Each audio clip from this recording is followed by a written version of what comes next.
de oração acontecia, encerrava o encontro, subia para minha casa, guardava minhas coisas e voltava a chorar, voltava a sentir as mesmas dores. Mas continuei, não desisti da obra, continuei acompanhando pessoas, dando conselhos, acolhendo e tudo mais. Não me afastei, porque eu sabia que naquele momento eu precisava de Deus. Era o momento que eu mais precisava de Deus, porque eu não podia largar também aquilo que Deus me confiou. Mas de outras coisas eu procurei me afastar, me distanciar um pouco. E foi um período que foi para Deus me curar, Deus me refazer.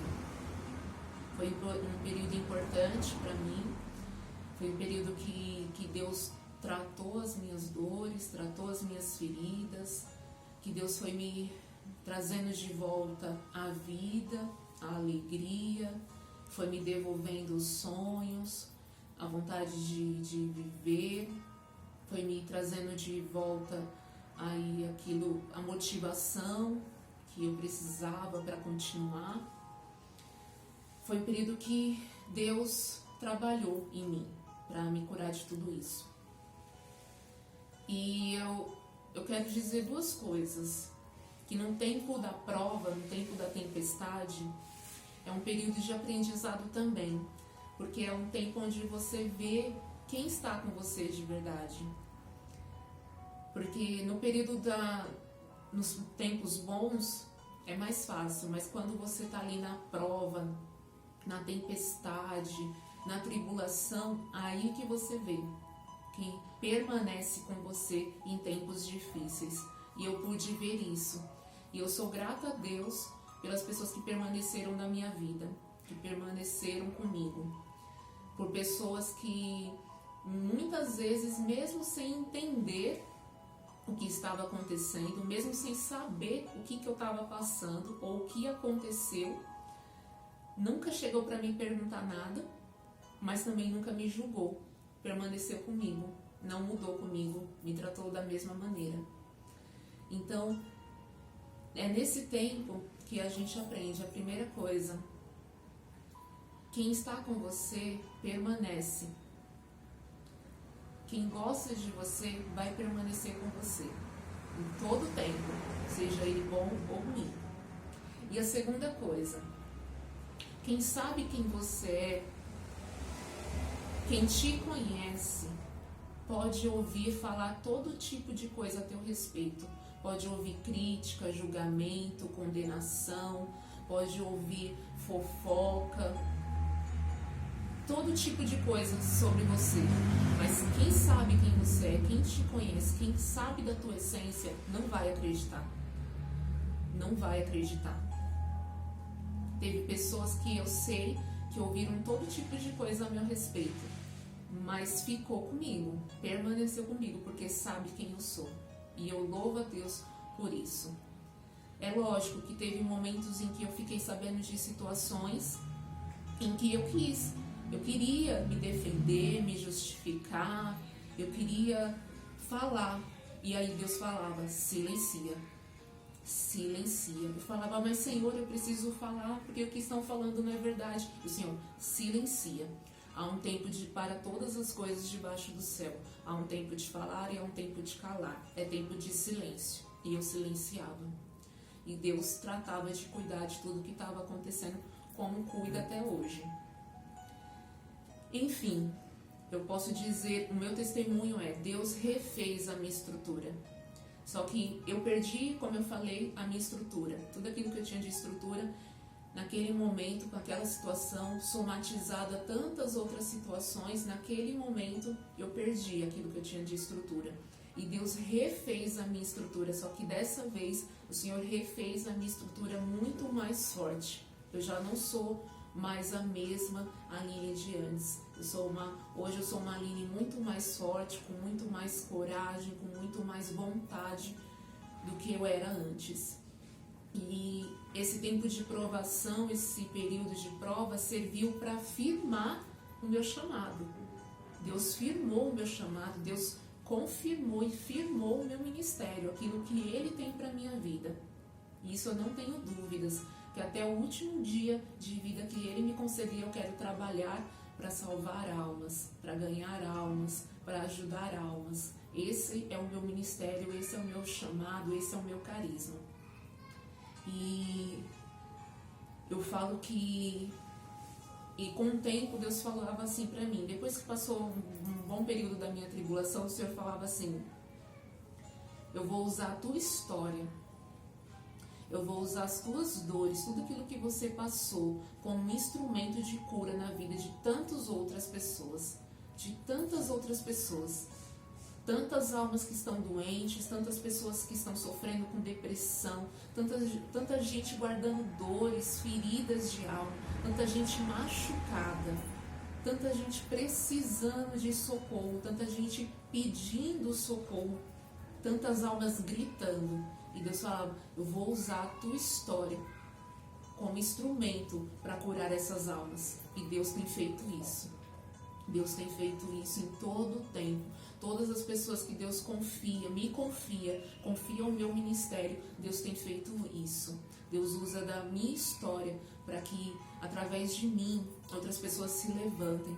Através do meu testemunho, outras pessoas se levantem e possam beber do mesmo amor de Deus que eu bebi e que eu bebo até hoje.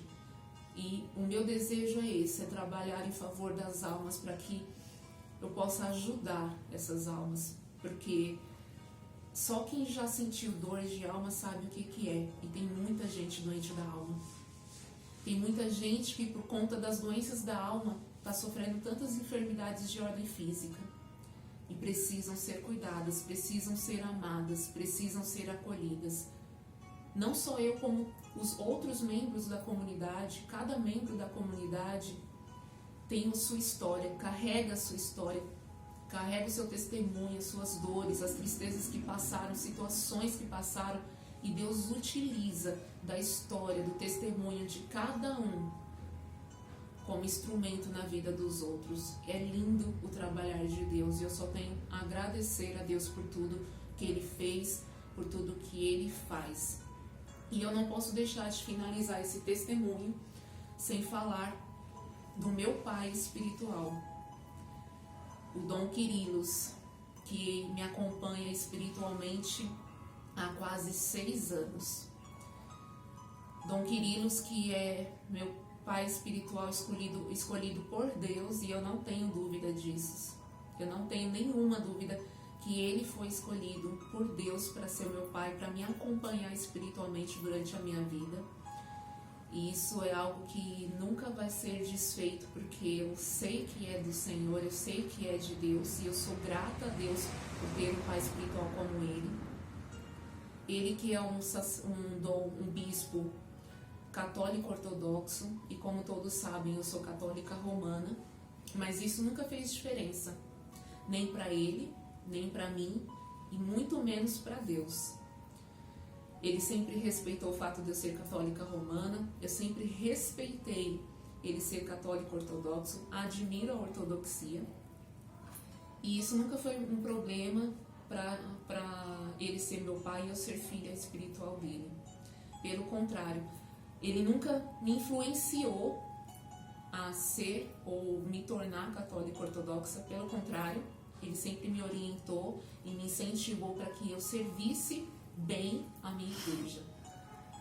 E eu agradeço muito a ele, meu pai, por toda a ajuda que sempre me deu, por ter me acompanhado espiritualmente até aqui, por todas as vezes que me ouviu os meus desabafos, teve paciência comigo nos meus períodos de crise, sempre me orientando, me direcionando, sempre me motivando, sempre acreditando em mim, acreditando no meu ministério, sempre me fazendo ir para frente, sempre me ajudando a dar passos, a acreditar, a ter fé. Eu agradeço muito ao Senhor, quero te dizer que eu te amo muito, meu Pai, obrigada, e eu tenho a alegria de também ter o Senhor como diretor espiritual da comunidade Filhos de Padre Pio.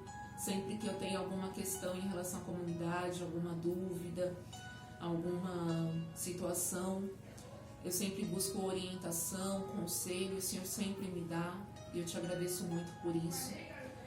E eu quero agradecer também aos sacerdotes que fizeram e fazem parte da minha vida. O Padre Aidan, grande querido Padre Aidan, Padre Luciano, que conviveu 12 anos na paróquia, Padre Paulo Roberto, que também já tem alguns anos na nossa paróquia, se não me engano já tem 5 anos, fez 5 anos, e o Padre Edmilson Leite. Eu agradeço porque são sacerdotes que fizeram parte da minha vida, fazem parte da minha vida e também contribuíram muito para a minha formação pessoal. E cada um da sua maneira, cada um do seu jeito, mas cada um contribui para o meu crescimento, contribuiu e contribui para o meu crescimento. Então eu agradeço muito. E agradeço a minha família por sempre estar do meu lado, agradeço aos meus filhos espirituais, aos meus amigos e a todos aqueles que fazem parte da minha vida e sempre estão comigo, sempre me auxiliando, me ajudando. Muito obrigada. E a mensagem que eu quero dizer é que sempre acreditem em Deus, porque o cair é do homem, mas o levantar é de Deus. E eu sou testemunha disso, de que a obra, quando a gente acha que tudo acabou, que é o fim, Deus fala, não, é apenas o começo, eu tenho muito mais na tua vida. E assim como eu tomei posse disso na minha vida, que você tome posse disso na tua vida. E acredite, não é o fim. Não é o fim. Que Deus possa trabalhar na sua vida, que Deus possa te levantar, que Deus possa te sustentar, que Deus possa trabalhar com cura, te devolver a alegria, te devolver os sonhos, te devolver a esperança, que Deus possa refazer a tua estrutura. E saiba que aqui existe alguém que você pode contar. Eu me coloco à disposição para ajudar. Muito obrigada a todos pela paciência de me ouvir. Obrigada, mãe, minha cameraman, que está com o braço já cansado. E desculpa alguma coisa, é a primeira vez que eu gravo um vídeo longo assim, então pra mim é difícil falar, eu tenho vergonha de estar sabendo que alguém está me gravando, me filmando, então eu travei um pouquinho, né? Teve algumas horas que a minha voz embargou, queria eu chorar, mas eu consegui chegar no final. Não vai ficar muito bom assim, né? Uma coisa de profissional, mas o importante é o testemunho. Muito obrigada, um beijo a todos e boa noite.